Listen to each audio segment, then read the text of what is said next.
أعوذ بالله من الشيطان الرجيم. بسم الله الرحمن الرحيم. الحمد لله الذي أنزل على عبده الكتاب ولم يجعل له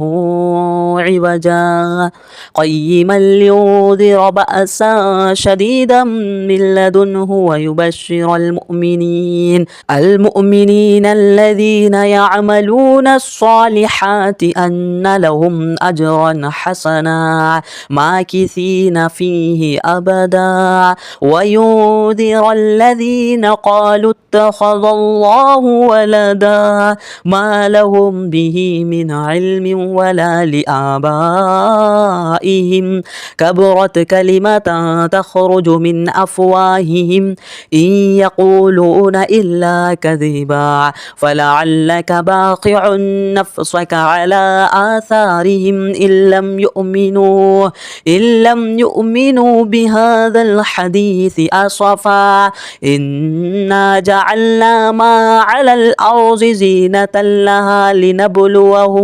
لنبلوهم أيهم أحسن عملا وإنا لجاعلون ما عليها صعيدا جرزا أم حسبت أن أصحاب الكهف والرقيم كانوا من آياتنا عجبا إذ أوى الفتية إلى الكهف فقالوا ربنا آتنا من لدنك رحمة وهيئ لنا من أمرنا رشدا فضربنا على آذانهم في الكهف سنين عددا ثم بعثناهم لنعلم أي الحزبين أحصى لما لبثوا أمدا نحن نقص عليك نبأهم بالحق إنهم فتية آمنوا بربهم وزدناهم هدى وربطنا على قلوبهم إذ قاموا فقالوا ربنا رب السماوات والأرض لن ندعو من دونه إلها لقد قلنا إذا شططا هؤلاء قوم اتخذوا من دونه آلهة لولا يأتون عليهم بسلطان بين فمن أظلم ممن افترى على الله كذبا وإذ اعتزلتموهم وما يعبدون إلا الله فأووا إلى الكهف ينشر لكم ربكم من رحمته ويهيئ لكم من أمركم مرفقا وترى الشمس إذا طلعت تزاور عن كهفهم ذات اليمين وإذا غربت تقرضهم ذات الشمال وهم في فجوة منه ذلك من آيات الله من يهد الله فهو المهتد ومن يضلل فلن تجد له وليا مرشدا وتحسبهم أيقاظا وهم رقود ونقلبهم ذات اليمين وذات الشمال وكلبهم باسط ذراعيه بالوصيد لو اطلعت عليهم لوليت منهم فرارا ولملئت منهم رعبا وكذلك بعثناهم ليتساءلوا بينهم قال قائل منهم كم لبثتم قالوا لبثنا يوما أو بعض يوم قالوا ربكم أعلم بما لبثتم فبعثوا أحدكم بورقكم هذه إلى المدينة فلينظر أيها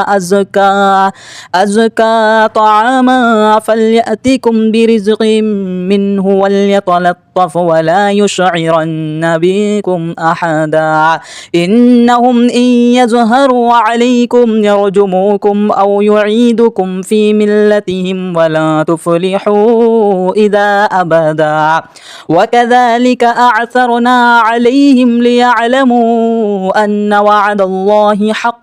وأن الساعة لا ريب فيها إذ يتنازعون بينهم أمرهم فقالوا بنوا تبنوا عليهم بنيانا ربهم أعلم بهم قال الذين غلبوا على أمرهم لنتخذن عليهم مسجدا سيقولون ثلاثة رابعهم كلبهم ويقولون خمسة سادسهم كلبهم رجما بالغيب ويقولون سبعة وثامنهم كلبهم قل رب أعلم بعدتهم ما يعلمهم إلا قليل فلا تمار فيهم إلا مراء ظاهرا ولا تستفت فيهم منهم أحدا ولا تقولن لشيء إني فاعل ذلك غدا إلا أن يشاء الله واذكر ربك إذا نسيت وقل عسى أن يهديني ربي لأقرب من هذا رشدا ولبثوا في كهفهم 300 سنين وازدادوا 9 قل الله أعلم بما لبثوا له غيب السماوات والأرض أبصر به وأسمع ما لهم من دونه من ولي ولا يشرك في حكمه أحدا واتل ما أوحي إليك من كتاب ربك لا مبدل لكلماته ولا تجد من دونه ملتحدا واصبر نفسك مع الذين يدعون ربهم بالغداة والعشي يريدون وجهه ولا تعد عيناك عنهم تريد زينة الحياة الدنيا ولا تطع من أفغلنا قلبه عن ذكرنا واتبع هواه وكان أمره فرطا وقل الحق من ربكم فمن شاء فليؤمن ومن شاء فليكفر إنا أعتدنا للظالمين نارا أحاط بهم سرادقها وإن يستغيثوا يغاثوا بماء كالمهل يشوي الوجوه بئس الشراب وساءت مرتفقا إن الذين آمنوا وعملوا الصالحات إنا لا نضيع أجر من أحسن عملا أولئك لهم جنات عدن تجري من تحتهم الأنهار يحلون فيها من أساور من ذهب ويلبسون ثيابا خضرا من سندس واستبرق متكئين فيها على الأرائك نعم الثواب وحسنت مرتفقا واضرب لهم مثل الرجلين جعلنا لأحدهما جنتين من أعناب وحففناهما بنخل وجعلنا بينهما زرعا كلتا الجنتين آتت أكلها ولم تظلم منه شيئا وفجرنا خلالهما نهارا وكان له ثمر فقال لصاحبه وهو يحاوره أنا أكثر منك مالا وعز نفرا ودخل جنته وهو ظالم لنفسه قال ما أظن أن تبيد هذه أبدا وما أظن الساعة قائمة ولئن رددت إلى ربي لأجدن خيرا منها منقلبا قال له صاحبه وهو يحاوره أكفرت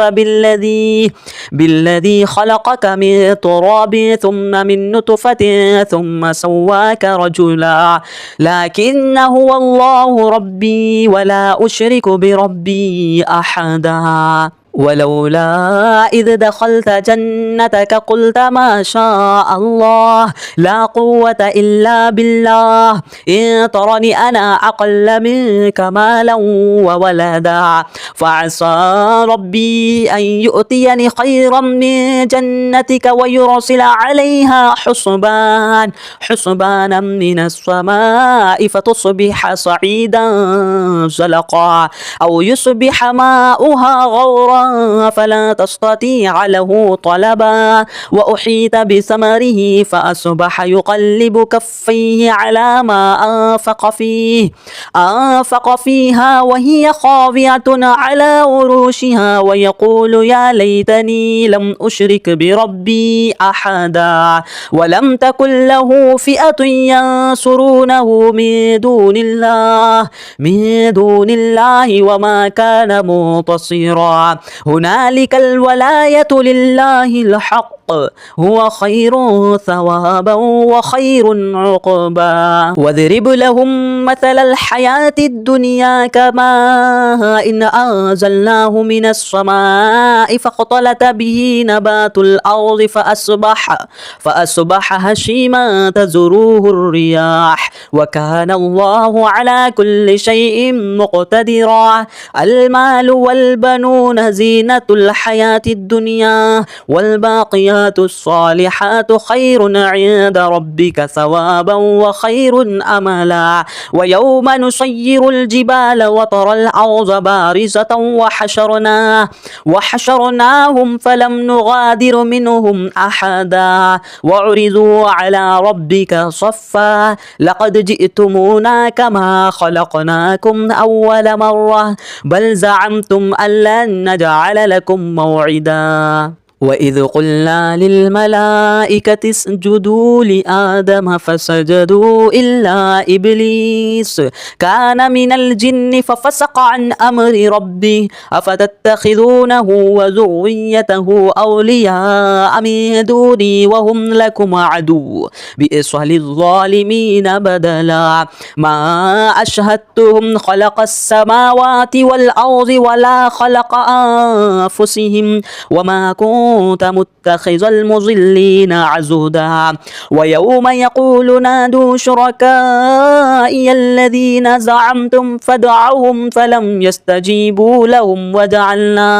وجعلنا بينهم موبقا ورأى المجرمون الناس فظنوا أنهم مواقعها ولم يجدوا عنها مصرفا ولقد صرفنا في هذا القرآن للناس من كل مثل وكان الإنسان أكثر شيء جدلا وما منع الناس أن يؤمنوا إذ جاءهم الهدى ويستغفروا ربهم إلا تأتيهم سنة الأولين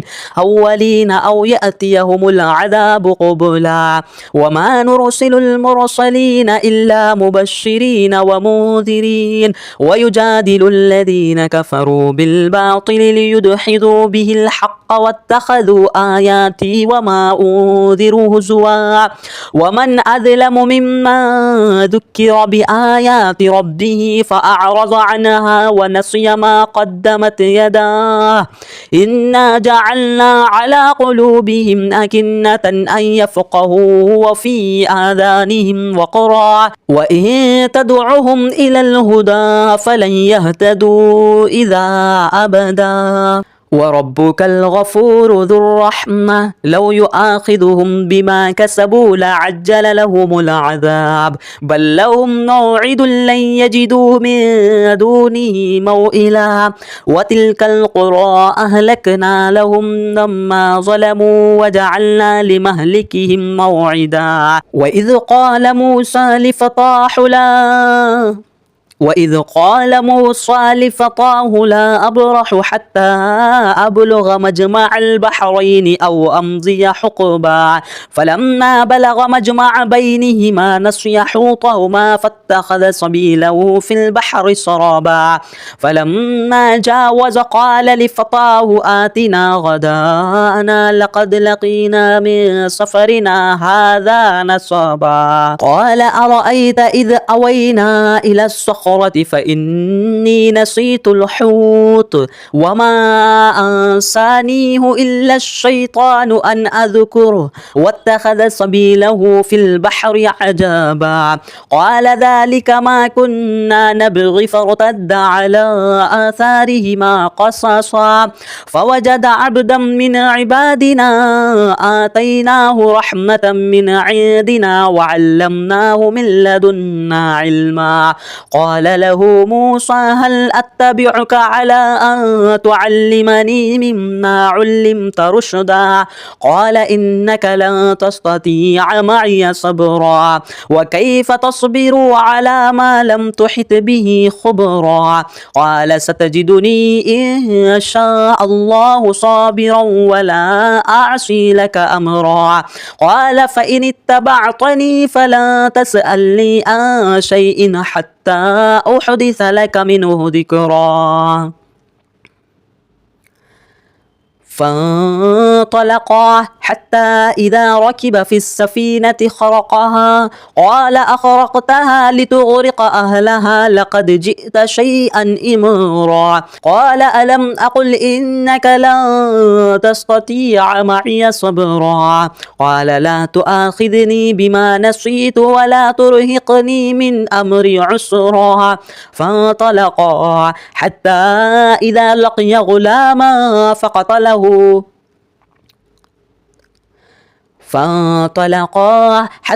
إذا لقي غلاما فقتله قال أقتلت نفسا زكية بغير نفس لقد جئت شيئا نكرا قال ألم أقل لك إنك لن تستطيع معي صبرا قال إن سألتك عن شيء بعدها فلا تصاحبني قد بلغت من لدني عذرا فانطلقا حتى إذا أتيا أهل قرية استطعما أهلها فأبوا أن يضيفوهما فوجد فيها جدارا يريد أن ينقض فأقامه قال لو شئت لاتخذت عليه أجرا قال هذا فراق بيني وبينك سأنبئك بتأويل ما لم تستطع عليه صبرا أما السفينة فكانت لمساكين يعملون في البحر فأرتدوا أن أعيبها وكان وراءهم ملك يأخذ كل سفينة غصبا وأما الغلام فكان أبواه مؤمنين فخشينا أن يرهقهما طغيانا وكفرا فأردنا أن يبدلهما ربهما خيرا منه زكاة وأقرب رحما وأما الجدار فكان لغلامين يتيمين في المدينة وكان تحته كنز لهما وكان أبوهما صالحا فأراد ربك أن يبلغ أشدهما ويستخرج كنزهما رحمة من ربك وما فعلته عن أمري ذلك تأويل ما لم تستطع عليه صبرا ويسألونك عن ذي القرنين قل سألت عليكم منه ذكرا إنا مكنا له في الأرض وآتيناه من كل شيء سببا فأتبع سببا حتى إذا بلغ مغرب الشمس وجدها تغرب في عين حمئة ووجد عندها قوما قلنا يا ذا القرنين إما أن تعذب وإما أن تتخذ فيهم حسنا قال أما من ظلم فسوف نعذبه ثم يرد إلى ربه فيعذبه عذابا نكرا وأما من آمن وعمل صالحا فله جزاء الحسنى وسنقول له من أمرنا يسرا ثم أتبع سببا حتى إذا بلغ مطلع الشمس وجدها تطلع على قوم لم نجعل لهم من دونها سترا كذلك وقد أحطنا بما لديه خبرا ثم أتبع سببا حتى إذا بلغ بين السدين وجد من دونهما قوما لا يكادون يفقهون قولا قالوا يا ذا القرنين إنا يأجوج ومأجوج مفسدون في الأرض فهل نجعل لك خرجا على أن تجعل بينهما وبينهم سدا قال ما مكني فيه ربي خير فأعينوني بقوة أجعل بينكم وبينهم ردما آتوني زبر الحديد حتى إذا ساوى بين الصدفين قال انفخوه حتى إذا جعله نارا قال آتوني أفرغ عليه قطرا فما استطاعوا أن يظهروه وما استطاعوا له نقبا قال هذا رحمة من ربي فإذا جاء وعد ربي جعله دكا وكان وعد ربي حقا وتركنا بعضهم يومئذ يموج في بعض ونفخ في السور فجعلناهم جماعا وأعرضنا جهنم يومئذ للكافرين عرضا الذين كانت أعينهم في غطاء عن ذكري وكانوا لا يستطيعون سمعا أفحسب الذين كفروا أن يتخذوا عبادي من دوني أولياء إنا أعتدنا جهنم للكافرين نزلا قل هل ننبئكم بالأخسرين أعمالا الذين ضل سعيهم في الحياة الدنيا وهم يحسبون أنهم يحسنون صنعا أولئك الذين كفروا بآيات ربهم ولقائهم